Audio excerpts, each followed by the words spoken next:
Buenos días chicos, ¿cómo están? Espero que bien. Hola, profe. Hola, ¿Lista? hola. Bueno, en honor al tiempo, ¿cierto? Pese a que somos poquitos, me imagino que después se van agregando más. Vamos a iniciar de inmediato porque estamos en una unidad, ¿cierto? De una nueva unidad de los géneros híbridos poéticos. Y voy a compartir pantalla acá para ir resumiendo algunas cosas. Decíamos, ¿cierto?, que esta nueva unidad, que es de géneros híbridos, ¿cierto? Y entendíamos lo híbrido como una mezcla o la fusión, por decirlo así, de dos elementos para conformar un nuevo otro género, ¿ya? Y entonces veíamos, ¿cierto?, que la unión entre las letras, ¿cierto?, entre los versos, más la, la parte de las artes visuales, ¿cierto? O podríamos llamar, ¿cierto?, la poesía más las artes visuales, produce el caligrama, ¿no? Entonces definíamos el caligrama como poesía visual, como un texto poético, y yo les decía, ¿cierto?, al final de la clase que no era recomendable, ¿cierto?, enseñarle a los niños en el colegio que un caligrama era solo hacer un dibujo con un verso, ¿ya? Que el caligrama está sujeto a las mismas leyes de la poesía, ¿cierto?, entre las que podríamos llamar la ley de la redundancia, ¿cierto? También la escritura connotativa, con figuras, ¿cierto? La intención estética que hay detrás de un poema, el mundo que comunica, ¿cierto? Entonces, no basta solo que reemplazar la línea por una palabra o por varias palabras, sino que el caligrama es un concepto mucho que aspira a algo superior, ¿no? Y que es lo mismo que en el fondo cualquier poema, solo que el poema está escrito en estrofas, ¿cierto? Ordenado en estrofas, y el caligrama va a estar hecho en un dibujo, ¿ya? Pero, pero es más que un dibujo hecho con letras, ¿ya? Entonces, viendo todos estos géneros híbridos, y este era el primero, ¿cierto? Revisábamos que el caligrama viene de antes de Cristo, ¿cierto? Se puede situar antes de Cristo, y lo recuperan poetas, ¿cierto?, en el siglo XX, como el francés Apollinaire, y también nuestro poeta chileno Vicente Huidobro, y estos son de del primer tercio del siglo XX, ¿cierto? Lo que se ha denominado las primeras vanguardias. Entonces, en el siglo XX justamente el caligrama está asociado al cubismo, que es, digamos, una de las vanguardias que Huidobro conoce estando en Francia. ¿Ya? Apollinaire es cubista y el cubismo, ¿cierto?, es un arte eh, no solamente literario, sino también pictórico. ¿Ya? Picasso, ¿cierto?, tiene una etapa cubista donde él plasma en el lienzo distintas imágenes, distintos seres, ¿cierto?, pero hechos a base de figuras geométricas. ¿Ya? Y entonces, ¿cierto?, el cubismo buscó dar una nueva visión de la realidad. Entonces, en Francia, Huidobro, justamente conociendo a Apollinaire, conoce el cubismo, ¿ya? Y conoce, ¿cierto?, este género híbrido que es el caligrama. Y entonces, ¿cierto?, como segundo género híbrido, hoy día vamos a ver el acróstico, ¿ya? Y lo vamos a asociar a otra figura chilena, ¿cierto? Bueno, el acróstico en general es un género bastante popular, ¿cierto?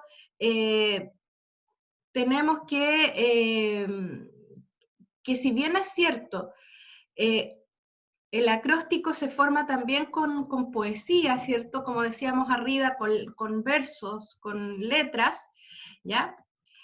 Con poesía convencional en ese sentido. Eh, lo que hace el acróstico es darle a estos versos una formación, una organización en la página que altera la distribución izquierda y derecha, y de izquierda a derecha, ¿cierto? Como uno lee del verso, ¿no? Sino que combina, ¿cierto?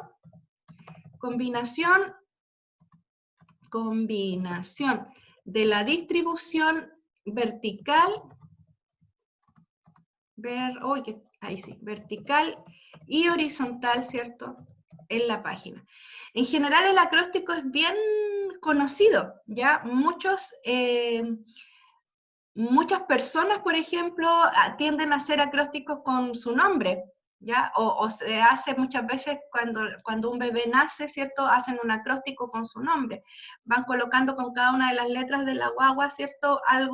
Algún mensaje relacionado, ¿cierto? Con el nacimiento, qué sé yo. Es un género bastante popular, ¿ya? También, por ejemplo, dentro de los primeros años de enseñanza básica, en quinto, por ejemplo, sexto, muchos niños, los profesores les hacen escribir un acróstico con su nombre o con otro concepto, ya supongamos, ¿cierto? Qué sé yo, un concepto que sea abstracto, ¿cierto? Y que los niños lo quieran concretizar en algunas cosas, supongamos esperanza, ¿cierto? Entonces, lo que hacemos es colocar esperanza de manera vertical, ¿cierto? Y entonces vamos completando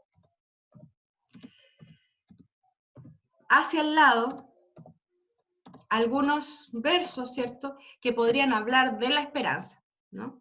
Y entonces, ¿cierto?, es una manera, por ejemplo, de llevar, de hacer crecer a los niños en el pensamiento abstracto, ¿no? O sea, como esperanza es un concepto que no se puede ver ni tocar, ¿no? Y entonces, ¿qué es lo que los niños entienden por esperanza? ¿No? Es lo que saldría en los versos, ¿cierto?, verticales, ¿ya?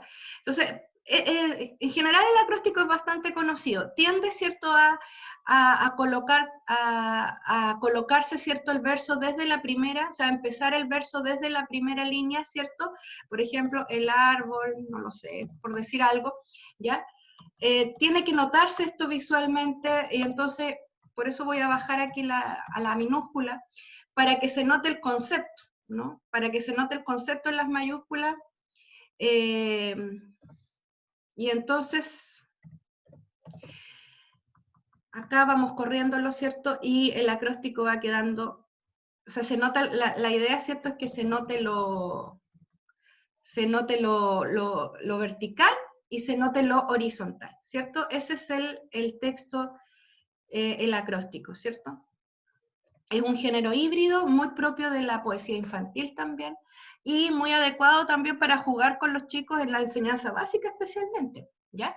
Entonces, yo quiero mostrarles un acróstico de un poeta chileno que pertenece a la segunda vanguardia, las primeras vanguardias, tanto europeas como latinoamericanas, ¿cierto? El futurismo, el expresionismo, qué sé yo, datan de los años 20, ¿no? En la década de 1920 en adelante. Y lo que se llaman las segundas vanguardias en Latinoamérica o Hispanoamérica, ¿cierto? La segunda vanguardia empieza por ahí, por el 38, 40, ¿no? 38, 1940. Entonces, el acróstico que les voy a mostrar es del poeta chileno Nicanor Parra. Nicanor Parra pertenece a esta segunda vanguardia, ¿ya? Vamos a verlo inmediatamente, porque si bien es cierto, yo les mostré una concepción bastante ingenua del caligrama, perdón, del acróstico, ¿cierto? Esto de, por ejemplo, jugar con los conceptos con los niños, Nicanor Parra lleva el género a otro nivel, ¿no? Y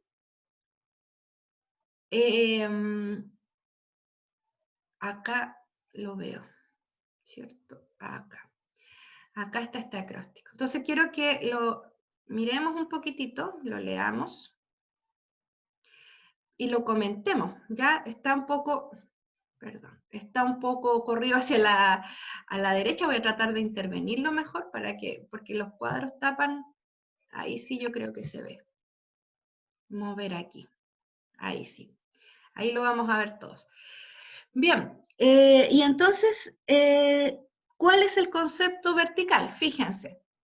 El concepto vertical dice, tome Coca-Cola. Como ustedes se dan cuenta, está escrito a mano. Ya esto es de los textos de Nicanor Parra, que a veces combinan, ¿cierto?, la escritura de la imprenta con la escritura a mano, ¿cierto? Esta es su letra. Y entonces tenemos que lo siguiente, ¿no? Hacia horizontal tenemos Padre nuestro que estás en el cielo, santificado sea tu nombre, ¿cierto? Hágase, Señor, tu voluntad, así en la tierra como en el cielo. El pan nuestro de cada día, dánoslo hoy. No nos dejes caer en tentación, mas líbranos, Señor, de todo mal. Amén. ¿Cierto? Ese es el caligrama de modo horizontal. Y de modo vertical, si nosotros leemos el concepto, es tome Coca-Cola, ¿cierto?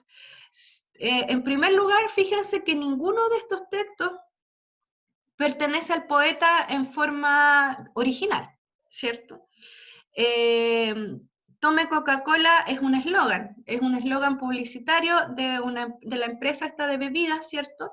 Y es el eslogan más antiguo que ellos tienen, en base a 3 palabras, que generalmente se acompañan, ¿cierto?, con la copa de Coca-Cola helada con hielo, ¿cierto? Muy atractiva a los ojos del espectador, ¿cierto? Porque se comprobó hace un tiempo, ¿cierto? En la década de los 60, o 60, 70 por ahí, cómo poner un comercial de Coca-Cola en el cine, con esta Coca-Cola, ¿cierto? Esplendorosa, con hielo y muy atractiva, eh, disparaba las ventas de la Coca-Cola, ¿cierto? Al final de la película, ¿ya? Y entonces, ¿cierto? Y acompañada de este eslogan famoso. Pero hacia horizontal, ¿cierto? Tenemos otro texto que no es de Nicanor Parra, ¿cierto? Que sabemos que es de otra área, también muy distinta a la Coca-Cola o a la publicidad, ¿cierto? Tenemos el cruce, ¿cierto? Porque el acróstico finalmente es un cruce y es una cruz, ¿ya? O sea, este cruce justamente es una cruz. La palabra acróstico deriva de la palabra cruz, ¿no? Se hace una cruz con palabras, ¿ya? A diferencia del caligrama, que es como completamente libre en la forma que utilice, el acróstico lo que hace es una cruz, ¿no? Hay una escritura vertical y hay una escritura horizontal que conforma esta imagen de la cruz. Entonces, me gustaría que me comentaran, en primer lugar, si habían leído este texto que se llama Padre Nuestro, que es de Nicanor Parra, y qué les sugiere este texto. O sea, qué les sugiere este cruce entre el discurso religioso, ¿cierto?, atravesado por la publicidad. ¿Ya? Es un tema como bien profundo, diría yo. ¿Ya? Entonces vamos a comentar un poquitito qué imagen o qué les sugiere esta escritura de Nicanor Parra, ¿ya? Y dónde estaría finalmente la originalidad del poeta, ¿no? Porque ninguno de los textos le pertenece, ¿ya? Entonces abro aquí la palabra para que me comenten qué les sugiere este texto. ¿Qué preguntas, por ejemplo, se harían con respecto a este texto? Si tuvieran que analizarlo. A ver, les escucho.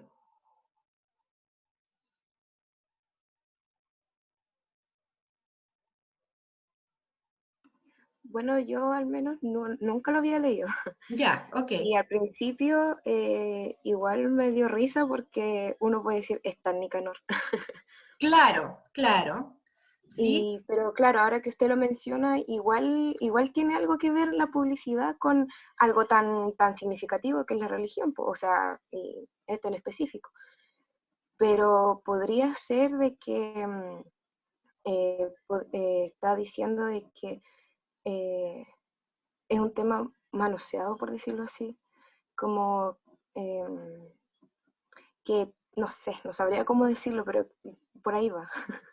Ya, te agradezco sí el comentario.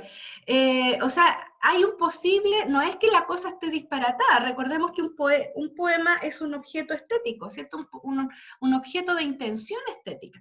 Entonces, lo que tratamos de dilucidar aquí es cuál es el mensaje que justamente entrega este texto o qué es lo que intenta comunicar, ¿no? Porque finalmente, ¿cierto? Pensemos que ninguno de estos textos es es creación de Nicanor Parra, ¿cierto? Eso es una de las cosas importantes. En segundo lugar, que son parte de nuestra cultura, incluso de una cultura universal, por decirlo así, porque donde ustedes vayan, ¿cierto?, está la Coca-Cola. Creo que en pocos países está prohibida por algunas razones, ¿cierto?, políticas, no lo sé, pero todo el mundo conoce la Coca-Cola. Ya no estoy exagerando al decir que todo el mundo, creo yo. Ya es un producto internacional bastante conocido. Y el Padre Nuestro, si bien es cierto, no todo el universo, o no todo el mundo, ¿cierto? No todo el planeta profesa la religión cristiana, es un texto paradigmático del cristianismo, ¿cierto? Y entonces, incluso que atraviesa todos los credos cristianos, ¿ya? Porque podríamos decir, por ejemplo, que otro texto, ¿cierto? El del credo, ¿no? Que es católico. Pero, por ejemplo, para la iglesia protestante a lo mejor el credo no significa gran cosa o no lo conocen, ¿ya? Pero todas las religiones cristianas, con distintos énfasis, conocen el Padre Nuestro, ¿no? O sea, son todos estos textos archiconocidos, son de nuestra cultura, ¿sí? De una cultura chilena, ¿cierto? Que atraviesa lo popular también. Aquí hay una, si ustedes se fijan, aquí hay una anulación también de las clases, chiquillos. Porque de capitán a paje todo el mundo toma Coca-Cola, ¿ya? Y el Padre Nuestro también. O sea, es bastante conocido. Incluso, ¿cierto? Es un texto que muchas veces la gente lo pronuncia, ¿no? Es un texto que viene de la oralidad. O sea, Entonces, sí. decir de que lo está igualando en importancia. ¿Cómo dices tú? No te escuché. Entonces se puede, sí, perdón. Entonces se puede decir que lo está igualando en importancia, en un tono Eh, burlesco, algo así. no sé, pues, ¿cómo lo ven ustedes? Porque no sé si la palabra es importancia quizá, pero está mostrando que aquí hay temas en común, por decirlo así. O sea, y a lo mejor a alguna persona le podía parecer incluso hereje, ¿no? Porque también aquí hay otra cosa y una diferencia tremenda entre ambos textos, en el sentido que uno es sagrado para quien tiene fe y otro es completamente profano, ¿no? Ahora, para muchos a lo mejor la Coca-Cola también podría ser una religión o una adicción, ¿no? En el sentido que viven tomando Coca-Cola, que no pueden prescindir de la Coca-Cola, ¿ya? No sé, pues, a ver, qué otras cosas les sugiere el texto? O sea, ¿cómo empezarían a desmenuzarlo? ¿Mm? Pensemos en todos los detalles, fíjense, por ejemplo, en cómo está escrito, ¿cierto?, el texto, ¿dónde está la letra marcada? ¿Ya? La mayúscula del acróstico vertical, ¿cuál es la que se marca? Eh, los puntos suspensivos que hay acá, ¿cierto? Todo. ¿Cómo analizarían este texto? ¿Ya? Hemos dicho ya algunas cosas, a ver, ¿qué más dirían ustedes?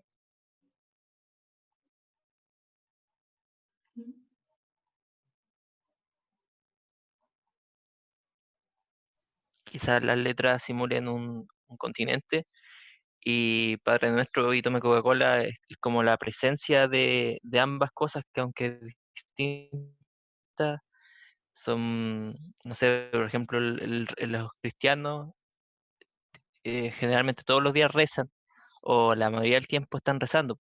Y el Tome Coca-Cola, donde lo ponen como un mensaje subliminal, también aparece todos los días. Entonces, como la relación de la presencia cotidiana de ambos conceptos. Ya, perfecto, perfecto. Ahora, claro, por ejemplo, una persona podría tener internalizados los dos textos.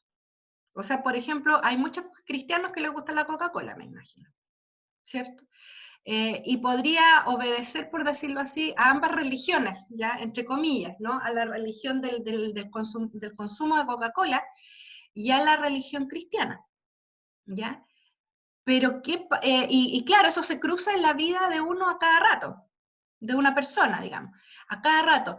Pero acá, fíjense que intencionalmente están cruzados, ¿ya? Y entonces la idea del poeta ¿Cuál es mostrar cuán profanos somos, cuán religiosos somos, reírse del cristianismo, reírse de la cuestión de los eslogan, o no hay risas acá? O sea, ¿cuál es la intención, creen ustedes, que quiso provocar el poeta cuando el lector se hace cargo de esto? ¿Hacia dónde quiere llevar al lector? ¿Hacia espantarse, por ejemplo, que se tome el Padre Nuestro de esta manera? ¿Hay aquí una vulgarización del texto religioso? ¿O hay una sacralización del texto profano? ¿Qué es lo que hay aquí? ¿Cómo ven ustedes, cómo leen este texto?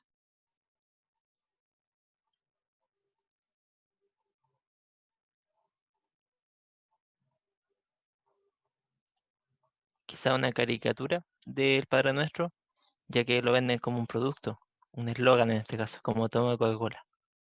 Ya, Quizás perfecto. sea para producir risa en el lector o incluso la, la cólera. Ya. Y entonces, en ese sentido, si el Padre Nuestro ha sido vendido como un eslogan, quizás podríamos hablar de una crítica a esa forma de tratar el texto religioso, ¿o no?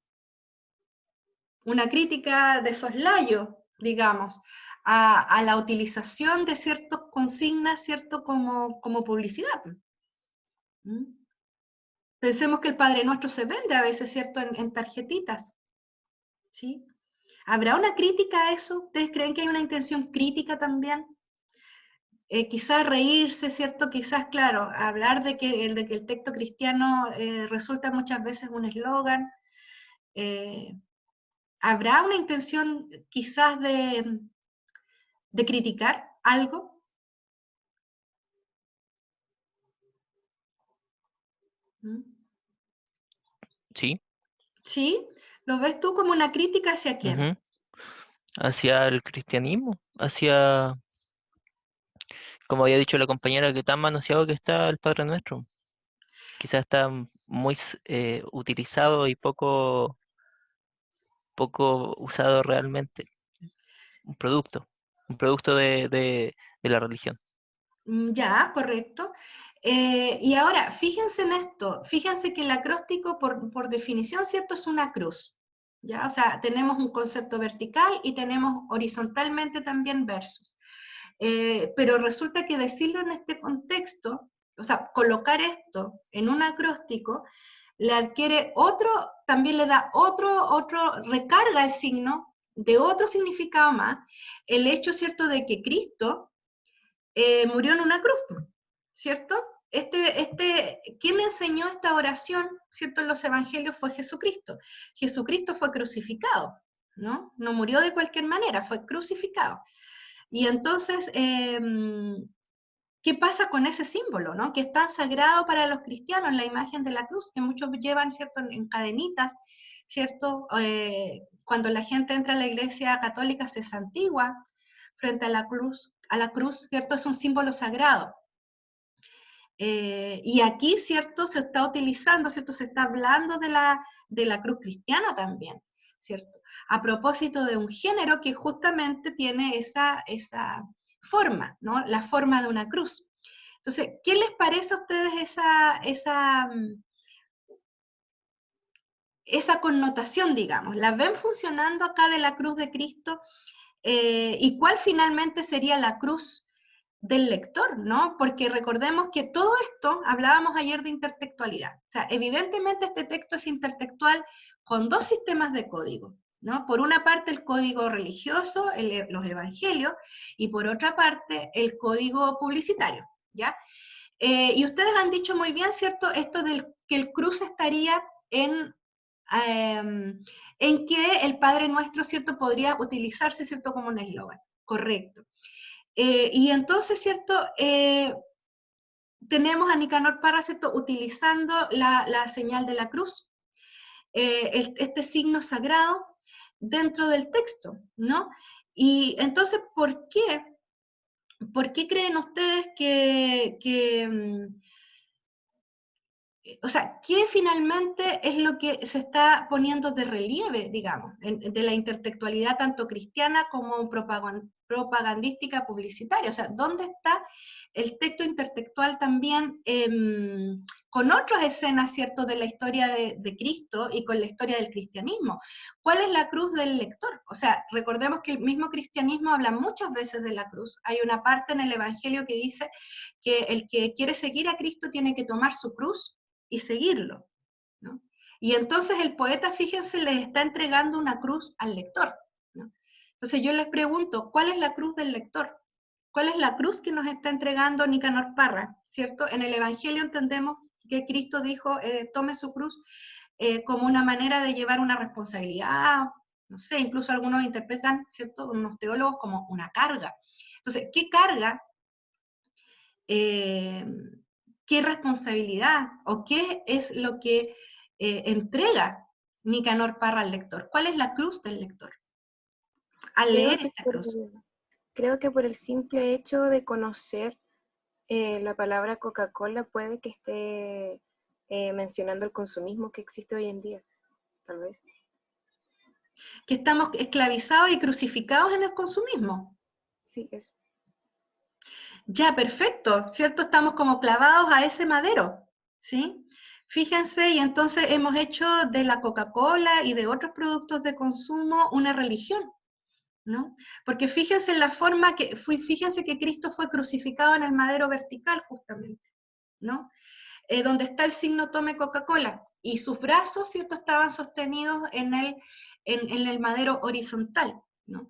Y entonces tenemos, ¿cierto?, que estaría este nuevo Cristo, que sería el lector, crucificado en el madero de la Coca-Cola, ¿cierto?, en el madero del consumo, ¿ya?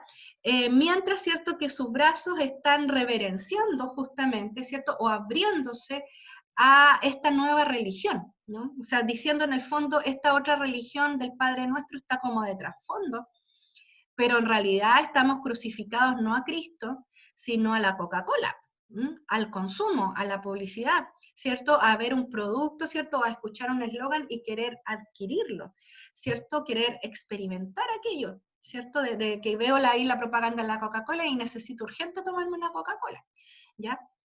Y entonces, bueno, estamos crucificados según el acróstico en nuestras adicciones, en nuestro consumo, ¿cierto? Dándole el estatus de religión.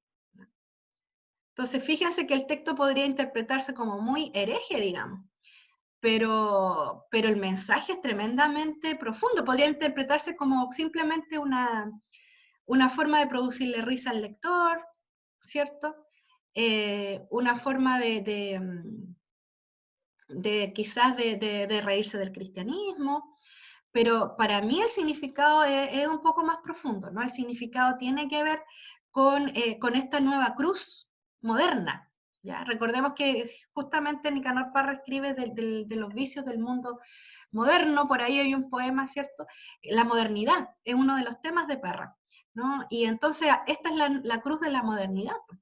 La cruz de la modernidad aparenta ser del Padre Nuestro, pero en realidad le reverencia al consumo, reverencia a la Coca-Cola, ¿sí? Entonces, bueno, no sé qué les parece y qué sentido, ¿cierto?, les sugiere toda esta historia del acróstico y de la cruz, ¿cierto? Que obviamente en el acróstico es simplemente esta forma vertical, horizontal, como un juego visual, pero que Nicanor Parra lleva al extremo, ¿cierto? Cargando ese significante que es el del acróstico con el significado de la cruz cristiana, ¿no?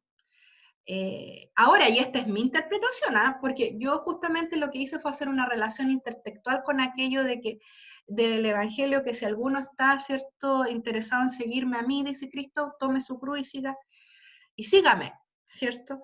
Entonces, ¿a qué Cristo estamos siguiendo? Digo yo, desde mi lectura, ¿no? ¿Cuál es nuestro evangelio realmente? ¿A qué estamos crucificados? ¿A qué estamos pegados? ¿Ya? ¿Qué es lo que nos mantiene? ¿Qué es lo que nos sostiene? ¿Ya? O sea, cuando ustedes leen poesía tienen que abrir su mente a todas las posibilidades, ¿ya? Imaginan junto con el poeta el concepto. Piensen en la forma que tiene el texto, piensen en cada uno de los detalles, ¿ya? Por ejemplo, yo ahora dejé de pasar lo de los puntos suspensivos, Pero también, por ejemplo, podría integrarse al análisis, ¿no? Esto de tome Coca-Cola, fíjense que para calzar, ¿cierto? Que el nombre abajo y produce un encabalgamiento sirremático el poeta, ¿no? De cortar una palabra ya al extremo. Hay muchas cosas en el texto, ¿no? Hay muchas cosas en el texto, hay una intertextualidad doble, ¿cierto? No está la originalidad en la escritura del texto, sino en la distribución del texto. Y eso también es interesante, ¿cierto?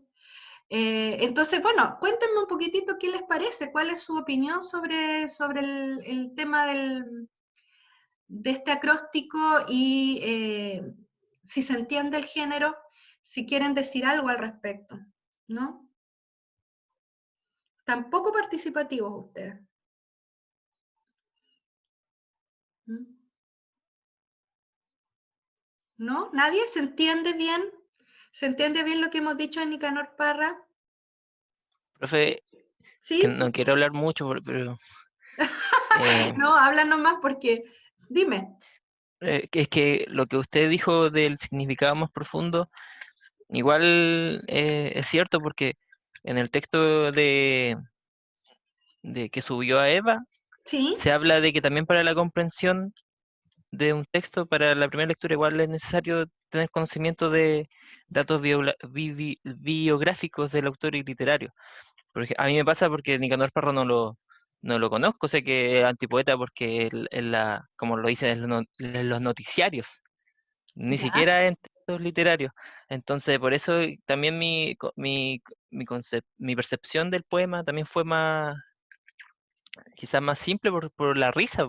Pero cuando usted dijo lo de que estamos como crucificados con el cristianismo, con la Coca-Cola, cambia harto. Entonces, en realidad eso, que igual es súper necesario tener esos datos del poeta para conocer también su obra.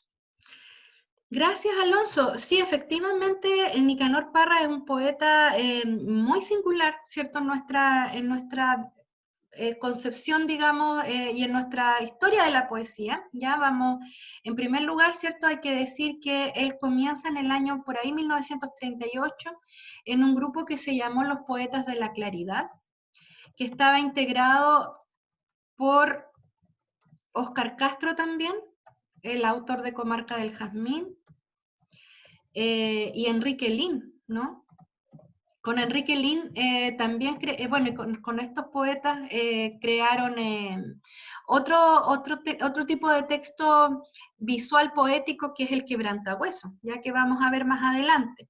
Y entonces, ¿cierto? En estos poetas de la claridad, rápidamente, ¿cierto? Nicanor Parra comienza a desmarcarse un poco de los principios. Este fue un grupo universitario, ¿eh? Esto surgió en la Universidad de Chile cuando Nicanor Parra estudiaba física, él después fue profesor de física, como ustedes saben, es colega nuestro en términos de docencia. Por ahí tiene un poema hermoso que se llama Autorretrato, ¿no? Que yo se los recomiendo que lo lean y que tiene que ver con la vida del profesor. ¿Ya? Probablemente ustedes lo conocen, es muy famoso, se llama empieza a considerar, muchachos, ¿cierto? Es una actitud apostrófica, ¿cierto? De un profesor ya con varios años de servicio, hablándole a su alumnado, ¿no? Y entonces, ¿cierto?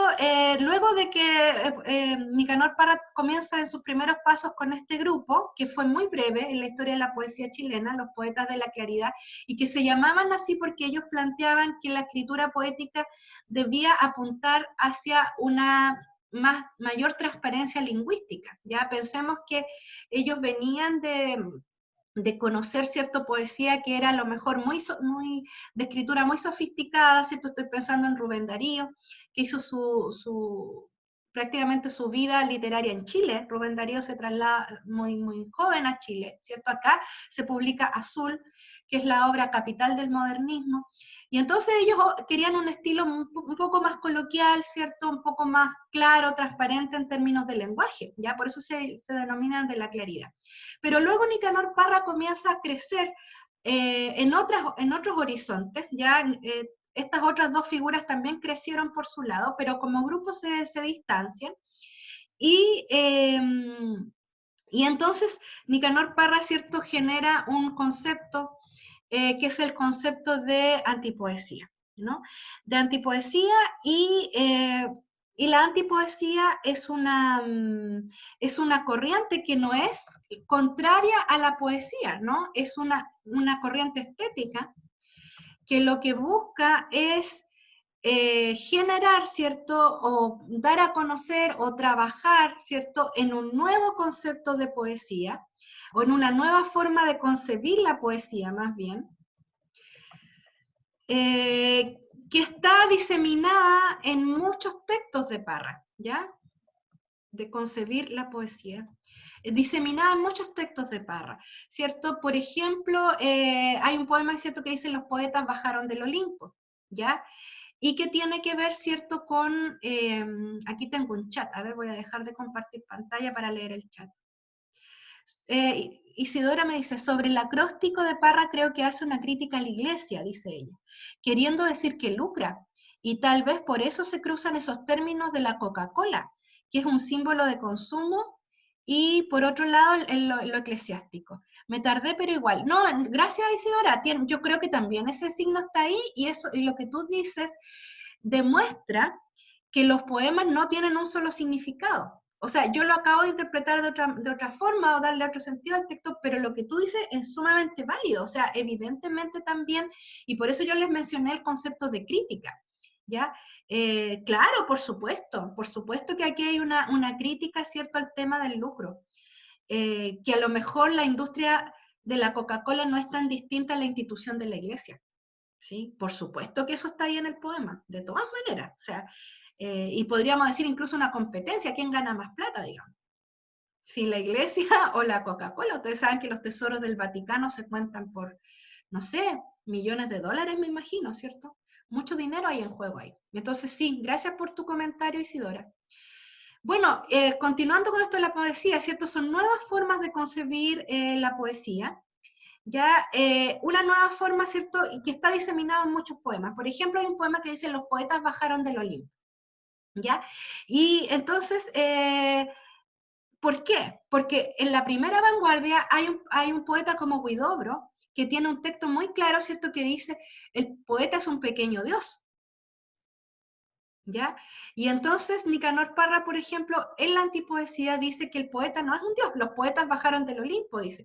Entonces, la concepción del poeta en la antipoesía es de un hombre ordinario, o sea, no ordinario en el sentido de vulgar, sino ordinario en el sentido de común, ¿ya? Un hombre común que hace cosas muy rutinarias y comunes, ¿ya? Por ejemplo, el hablante de la antipoesía puede ir a la plaza, ¿cierto?, a darle comida a las palomas, es una escena bastante frecuente, poetizada por Nicanor Parra. Puede estar cesante, puede estar atravesando una ruptura amorosa, no del modo tipo de que yo dejé y dejo sufriendo a la mujer, sino al revés, ¿no? La mujer me deja y me deja sufriendo a mí, o también me dejaron sin plata, ¿cierto? Fue una relación amorosa, pero en realidad me estafaron, o sea, un poco riéndose también de los tópicos de la ruptura amorosa tradicionales, del amor imposible, por ejemplo, tipo Romeo y Julieta. O sea, estoy pensando, por ejemplo, en un poema como La víbora, ¿no? Donde tenemos una mujer que explota al hablante lírico, ¿cierto? Que le exige un montón de cosas, ¿cierto? Hasta el momento que él se cansa, ¿no?, de ella. Se cansa y intenta arrancar, ¿no?, aunque quede solo, sin plata, cesante, ¿cierto? Se siente subyugado a esta mujer que él denomina la víbora, ¿ya? Y entonces es una persona que le pasan muchas desgracias, bastante comunes también, ¿ya? Porque esto de la cesantía, esto de la ruptura, esto de andar deambulando sin tener mucho horizonte, es bastante común, digamos, en la población chilena en general y en la población mundial, podríamos decir, ¿ya? Es más, el poeta y todos los seres humanos son concebidos en esta poesía como un embutido de ángel y bestia. Por eso yo les decía adelante, todo cristiano probablemente toma Coca-Cola, ¿no? Y a lo mejor es adicto a la Coca-Cola con la misma boca que reza Cristo, ¿no?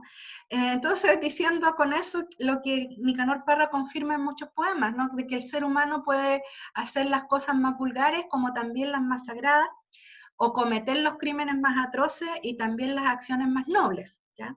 Los seres humanos somos un embutido de ángel y bestia, dice él. Entonces, la concepción del poeta como un hombre común, la concepción de la poesía como un discurso atravesado por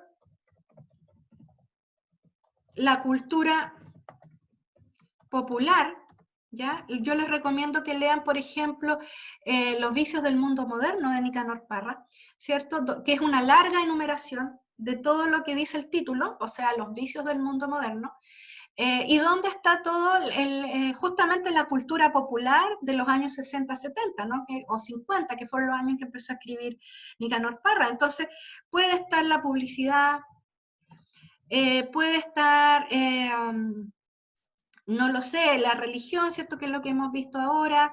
Pueden haber incluso noticias, o lo que podríamos llamar fake news hoy en día, ¿cierto? Noticias como legendarias, ya, por ejemplo, Nicanor Parra se reía mucho de que Huidobro decía poseer el teléfono de Hitler. No sé si saben esa anécdota, ¿no? Hay un artefacto sobre el tema del teléfono de Hitler.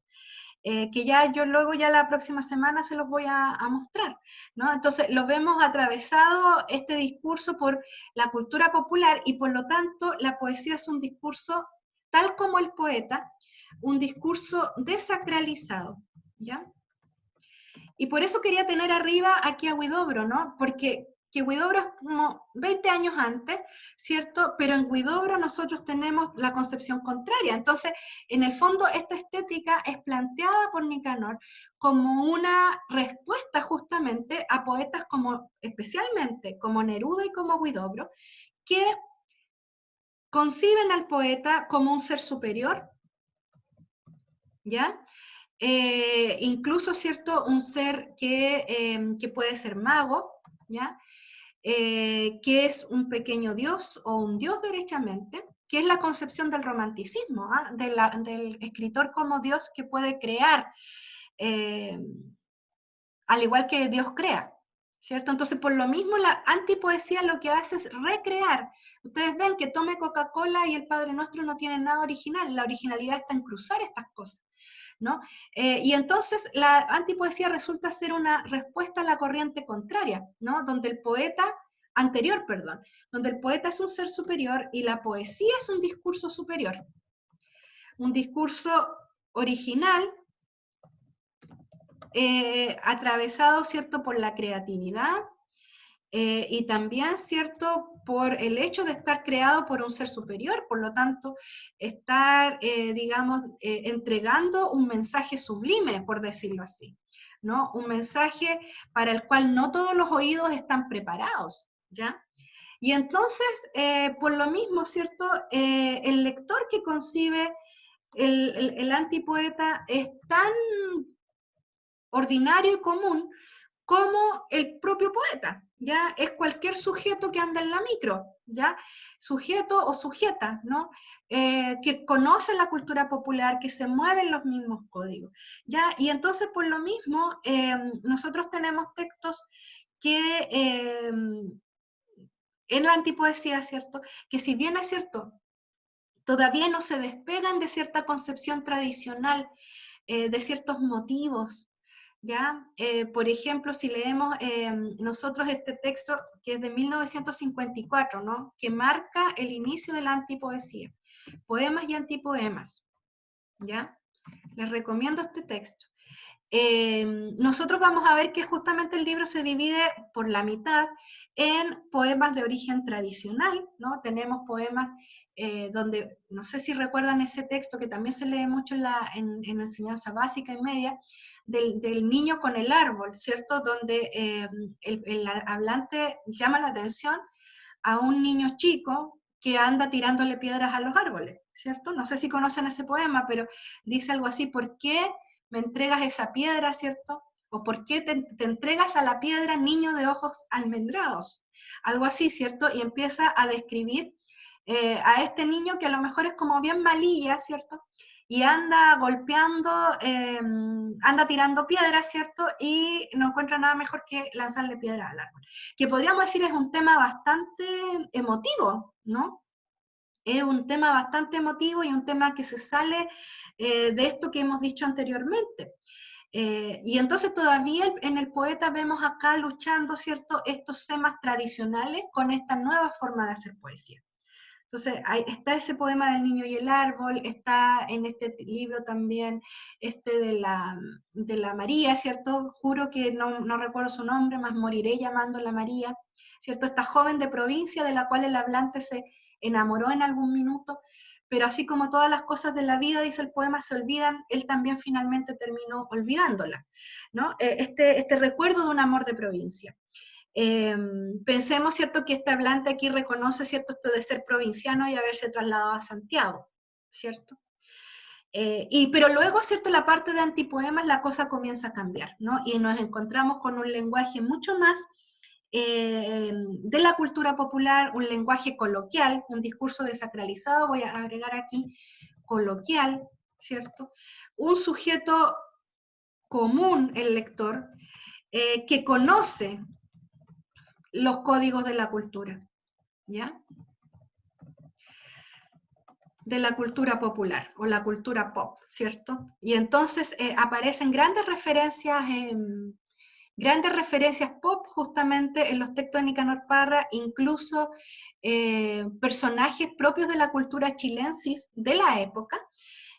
Por ejemplo, en el libro Sermones y Prédicas del Cristo del Elqui, que bueno, Jesucristo es una figura permanente para Nicanor Parra, ¿no? Hay una profunda religiosidad en el poeta, pero dicha de un modo bastante, como decía su compañera Isidora, impregnado de crítica hacia la institución misma de la iglesia, ¿cierto? Pero que no deja de ser cristiana, ya su visión.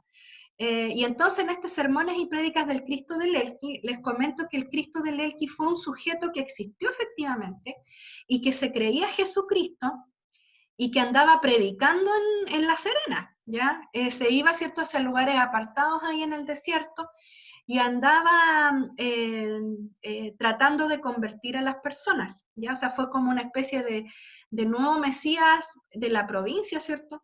Ahí en el norte que se levantó, hay noticias famosas, si ustedes buscan los periódicos de la época sobre el Cristo del Elqui, van a encontrar esa noticia, ya de que el sujeto se creía Jesucristo y andaba predicando. Entonces, Nicanor Parra hizo un libro con eso, ¿ya?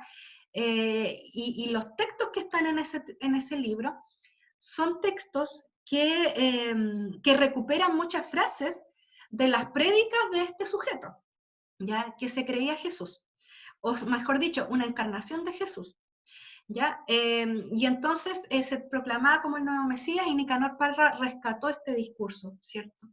Para, para la poesía, ¿ya?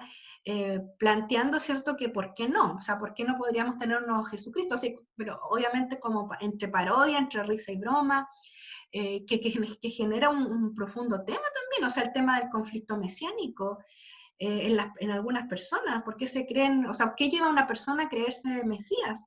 ¿Sí? Sacudir un poco también los cimientos de la fe, ¿no? ¿Qué pasaba, ¿cierto?, en la mente de las personas que le creyeron a ese sujeto, que lo seguían ahí en La Serena? ¿Ya? Sí, fue un acontecimiento, ¿no? Así como en los 80, este joven que creía ver a la Virgen, ¿cierto?, el famoso Miguel Ángel, ¿no?, que veía a la Virgen y que fue noticiado ahí en todos los periódicos de la época, ¿cierto? Se cubría la noticia cuando supuestamente aparecía la Virgen y la veía a Miguel Ángel. Acá también, ¿no? Los periodistas andaban siguiendo, ¿cierto?, al Cristo del Elqui. Y entonces este suceso que fue tan comentado, ¿no?, por la cultura popular chilena, en los cafés, en todos los lugares, ¿cierto?, se hablaba del Cristo del Elqui, Nicanor Parra lo transformó en un poemario.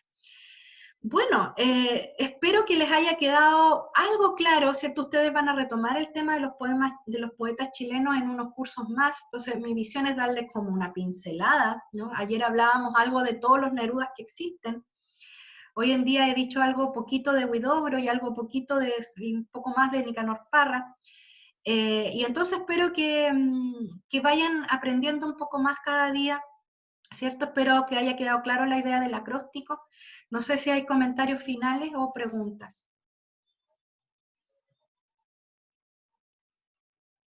No, profe, se entendió todo. Qué bueno, qué bueno. Ya, entonces los espero el próximo miércoles. El próximo miércoles les voy a explicar en qué consiste el último trabajo. También vamos a seguir con esto de los textos híbridos, ¿cierto? Que además creo que es una muy linda entrada metodológica a la poesía en enseñanza media, ¿no? Tanto para crear textos, la escritura creativa, chiquillos, ahí, y también para que los chiquillos conozcan, ¿no? Poesía. Entonces ahí uniendo, ¿cierto? Nuevamente a su bagaje de profesores nuevos poemas, ¿ya? Vayan haciéndose una carpeta, ¿no? Con textos posibles que puedan, a los que puedan acudir cuando hagan clases. Y aquí esto del toma Coca-Cola a lo mejor puede ser una linda entrada, ¿cierto? Para una conversación de todos estos temas que han surgido, ¿ya? Un abrazo, chiquillos, que estén muy bien. Un abrazo, profe. Igual, profe, cuídese. Chao, profe, cuídese. Chao. Y ustedes también. Chao, chao. Chao, profe, gracias. Chao, Gracias a profe. ustedes por la asistencia y la atención.